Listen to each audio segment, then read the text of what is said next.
Today is yet another birthday, and I am Social Security eligible. Now what?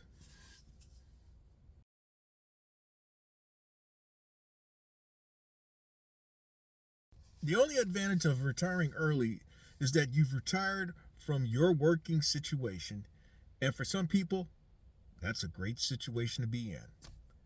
But I've not been in a position to retire, nor am I in a position to retire. If you go on the internet and if you type in exactly, I'm 62 years old, what do I do? This is the this is the AI generated material that you will see. At 62 years old, you are likely at an age where you can start considering retirement options, which could include evaluating your Social Security benefits, planning your retirement, lifestyle, exploring part time work or volunteering opportunities, prioritizing your health with regular exercise, and thinking about travel or new hobbies to pursue. Key things to consider at 62. Social Security, it says, under the heading of Social Security, calculate your full retirement age and consider if claiming benefits early at 62 makes sense for your financial situation, knowing that your monthly payout will be reduced. Retirement planning. Assess your savings and investments to determine if you have enough to retire comfortably. Healthcare. Review your health insurance options and plan for potential future medical needs. Then there's lifestyle choices. Work. Decide if you want to fully retire, transition to a part time job, or pursue consulting work. Travel. Explore travel plans while you are still healthy and energetic. Hobbies. Pick up new interests or dedicate more time to existing hobbies. Volunteering. Consider giving back to your community through volunteer work. And the last one, stay active. Prioritize regular exercise to maintain physical and mental health. And then the last thing it says, important questions to ask yourself. What is your desired retirement lifestyle? Do you have enough savings to retire comfortably? How much income do you need to maintain your current lifestyle? What are your health goals and how will you maintain them? What activities do you want to focus on in retirement? And you know what? If I were to give you a very honest answer, I have a no to just about all of these. I mean, what activities do I want to focus on in retirement? Well, I'm nowhere near closer to retirement, so I can't really focus in on bowling. My health goals and how will I maintain them? My health goals is to stay healthy. I mentioned in this segment, the last one, about having experienced atrial fluttering, which is when your heart's electrical system is not in sync. The ventricles are not in sync. The electrical system of your ventricles are not in sync, and so the heartbeat doesn't beat in sync. And then there's blood pressure. I've got a few other things that I got to deal with as well. Hell, I even mentioned a couple years ago about having a colloid cyst on the brain. So I got stuff on my mind literally. But somehow I am healthy. I'm actually healthy. That's the thing. I'm actually healthy, although I do have my share of issues. Um, maintain an income to maintain current lifestyle. I got to keep working, and hopefully over the next few years, in fact, this is the goal. In the next 5 years, really put myself in a position, business wise, where maybe I can see where my money will work for me. In terms of passing this on to someone else, like I know of one content creator has has voiced where maybe one of his sons may be interested or has the aptitude or shown some interest in perhaps what his father's doing. I've got a daughter, and my daughter, this is not what she wants to do.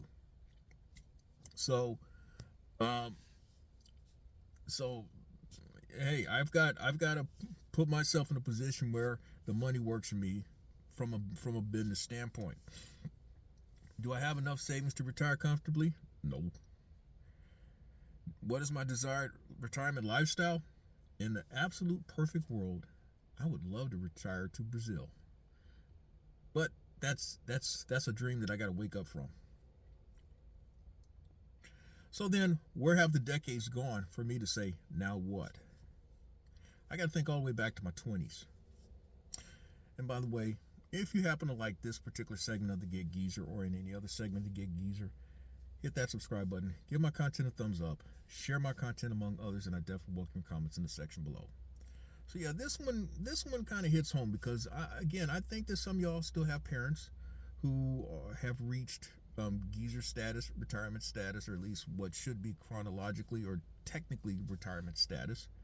You may have a grandparent that's finally reached retirement status. You may have an older sibling, or you may have a cousin, a first cousin, or second cousin, a close cousin that's finally gotten there, and you're seeing what they're having to deal with. So again, I think back to my 20s. I spent the first part of my 20s simply trying to find work, literally. And when I did find work, it was after searching for work for nearly 2 years, and it was at a grease pit making minimum wage, $3.35 an hour. By the time I went back to Texas Southern, I had left a job that paid $4.35 an hour. So then I had an opportunity to go back to Texas Southern, earn a college degree. First daily newspaper I worked at after finishing Texas Southern, job paid $2.25 a week.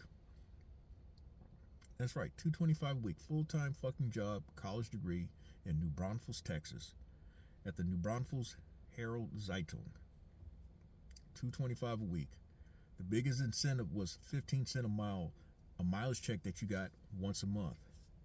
I remember my rent was $300 a month, my car note was $215 a month, my light bill was like $25 a month, and I lived on popcorn and fruit punch. Splurging for me was going to a store and buying a half-gallon ice cream. That was splurging. By the time I reached my late 20s, I made it all the way up to the Richmond Times-Dispatch, making multiple times what I'd made in New Braunfels. I'd gotten to making closing in on 3 times what I'd made in New Braunfels in a matter of a couple of years. But then in 1992, I get laid off, and I spend almost the next year looking for work, trying to get back in the newspaper business. When I resurfaced, I resurfaced in South Carolina, just literally days from my 30th birthday. And so then I spent most of my 30s, basically, I would say, bashing my head into a wall, trying to make it back up to the larger newspapers, trying to get that phone call, trying to get that opportunity. I also knew that my mission too was to redefine myself as a reporter. And I felt the harder I work, I felt that, the time-honored thing of hard work would pay off. Well, it paid off in the sense that I was recognized as being one of the best sports writers in the country, but it didn't get me that phone call. And I spent the last 3.5 years in the newspaper business wondering why couldn't I get anyone's interview. Despite me being nationally recognized, being one of the best in the country, I could not get an interview the last 3.5 years in the business. When I left the business 25 years ago, almost to the day now. Yeah, it's almost to the day. It may have been today, February 10, 2000. It may have been February 10, 2000, somewhere in there, but it was just before my birthday. Just before I'd been at the newspaper 7 years. It did not occur to me until I'd been out the business almost 5 years that I'd been blackballed. But I spent most of my 30s trying to make it back up to the larger newspapers. And I left the business being rather disillusioned, bitter. Felt like I had been shortchanged.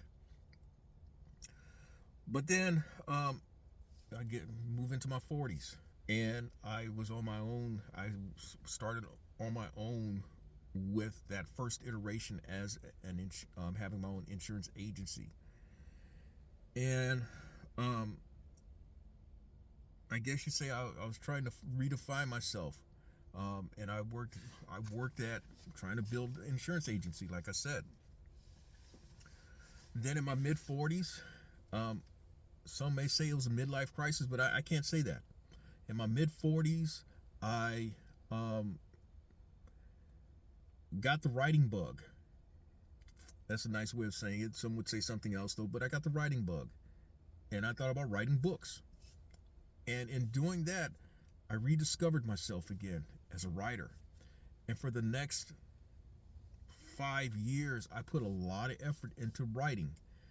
And I had marginal success, very marginal success. I mean, I made a little bit of money, but the biggest success was the fact that I was able to get some books on the shelves based on my one man publishing house. Me, I did everything from thought to the bookshelf. I was the person behind all that.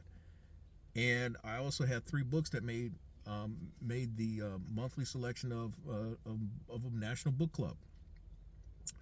For those who are in the publishing game, they know that that's no small accomplishment to make something like that happen. But I did not get the big contract or anything like that. I made a few dollars, but nothing really to talk about. So then that takes me to my 50s. Yeah, now we're time's starting to catch up with me. But in my 50s, I remember when I turned 50, I jokingly ignored AARP, and I still have. I also remember when I turned 50 that day, cutting up a pine tree that fell from my backyard in between my house and my next door neighbor's house. I didn't have a power saw, but I had a regular saw in which I cut up that pine tree, and I was also working on a book. I also worked on the last book that had come out under the Inwood Lane series, book titled "The Bet I Made." The first book was titled "Do It to My Mind." Those 2 books earned book club selections and earned me a little bit of money. But also later that year, I started on the 3rd book in the Inwood Lane series, which was going to be titled "Here We Go Again." And then around October, November, I thought about maybe I need to get my property and casualty license, and I stopped literally in chapter 10 of that book and have not been back to that book, and I pursued my property and casualty license. A few weeks later, I took the test, passed on the first go, and then somewhere around in that same time, I started back bowling, picked up the ball for the first time since like May 1996, and prior to that point in May 1996, I had not picked up a ball since I had bowled in a PBA regional in December 1995. So I picked up the ball once in the previous 18 years.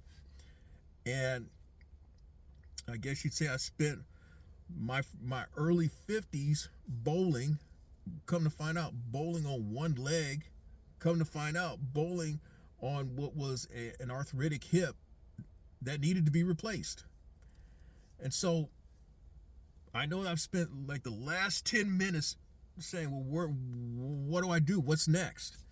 Well, within the last 5-6 years is when I've really made some money. Prior to 2018, I really hadn't made any money. The most I made in any year as a newspaper reporter was like $31,000. The most I ever made in any year, because I didn't work in any full year at a car lot, was like $45,000. The most I made any full year as an insurance agent was like $42,000. It wasn't until I started doing gig work when I made money. In fact, I've talked about how my business operations have grossed 6 figures each of the last 2 calendar years. That's the most I've ever made, man. And it makes me wishing that, hey, I wish I was 15, 20 years younger. Man, if I was 15, 20 years younger, I could really look ahead. So, but because I'm where I'm at in life, I've had to look at things differently, and maybe that's why I talk differently as opposed to someone much younger when it comes to gig work. I'm not willing to accept certain things because, hey, I know that I need to see things happen a certain way at this stage in life. They have to unfold a certain way at this stage in life. So now what? What do I do? Does it mean that I fucked around and fucked up money? No, I didn't. I've always been good with handling money. But you're married, you have a child, you have a couple other life situations that pull money from you, and it doesn't allow you to try to put money back or get ahead. You can say that, yeah, maybe I made a couple bad choices along the way, but you still try to make the best of what you're doing. It's just that much of what you'd like to do for yourself is going elsewhere. And so even now, a lot of what I do is going elsewhere. But there is some light for me to start doing some things for me. It's just it's a damn shame that it's taken all these decades for me to be in that position. And that is, maybe that's the case for you. It may be the case for somebody you know, as I mentioned, a parent, a grandparent, an uncle, an aunt, an older sibling, an older first cousin, an older second cousin. I remember at one point I had second cousins who were on Social Security. This is like 40 years ago. Yeah, my parents, in particular on my father's side of the family, his first cousins, many of them were in their 50s and 60s. So they were my second cousins. Anyway. So the question is, do I have to be out here? Yeah, I do. Would I like to be in a position where my money worked for me? Hell yeah, I certainly would, man. I really would. So the sobering reality is that when you're younger, you think that you have time. You do, but you're also hopeful that the right situation will come your way. But what if it doesn't? What then do you do? The best thing you younger folk have going for you is the plethora of information that exists now. Take advantage of it. I'm on the older end of the spectrum, and I'm doing what I can to take advantage of what's out there as well. That's why I've said from time to time, hey, can an old dog like myself learn a couple of new tricks? Yeah, I have. I've learned a couple of new tricks even at this stage in life, and I'm still open and willing to learn. That's probably why I've shared information as I've shared.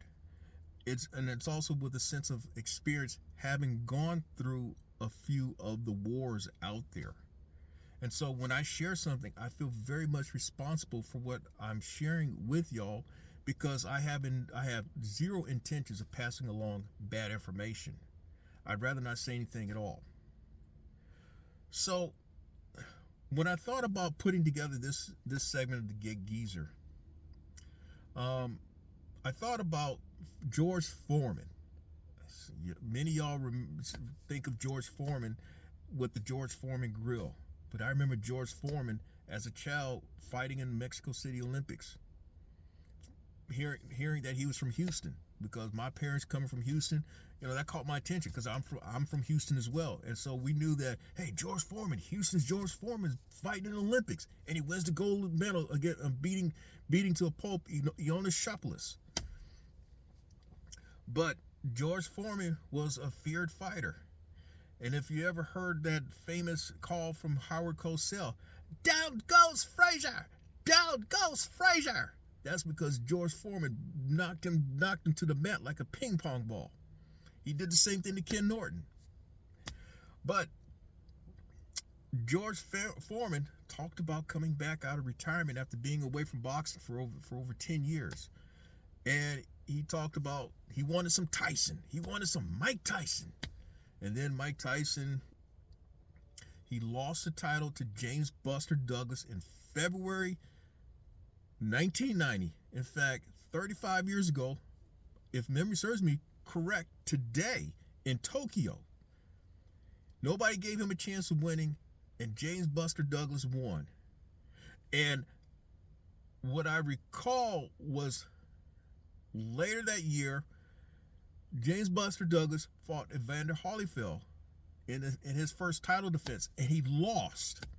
And after the fight, George Foreman was interviewed. They had a hook up to his house, and George Foreman's telling everybody, I'm going to be heavyweight champion of the world. That's right, I'm going to be heavyweight champion of the world. They say I'm old. They say I'm fat. They say I'm slow. Well, I tell you what I'm going to do. I'm going to go to Baskin Robbins and eat all the 32 flavors of the world, and they're going to have to push the entire franchise. Now, I'm going to be heavyweight champion of the world, and I'm going to do it for the old folk. Now, baby, bring my cheeseburger. Bring my cheeseburger. That's exactly what he did. Then I recall how Foreman eventually did get his title shot 2 years later against Holyfield. And he was known for those one-liners are real leading up to the fight. I still have a printout of one of the articles, one of the AP Wire articles about Foreman. And there was a quote in which he was asked, well, how would he fight Holyfield? Foreman replied, probably put him between two slices of bread and eat him. And if I miss swinging at him, I'll just belly bop him. And then someone asked Foreman about how he'd been training for the fight. And then it was described that he kind of twinkled with the eye and smiled, and then grabbed the chocolate chip cookie and said, and with roasts of beef and porks of chops and legs of lamb. And I'm telling you, I'm gonna be heavyweight champion of the world, and I'm gonna do it for the old folk. And we're gonna eat our cheeseburgers and drink our Geritol. Now, why am I bringing up George Foreman then? Well, George Foreman redefined himself at a more advanced point in life. And here I am at a rather advanced point in life, and I have, I guess you'd say, redefined myself yet again.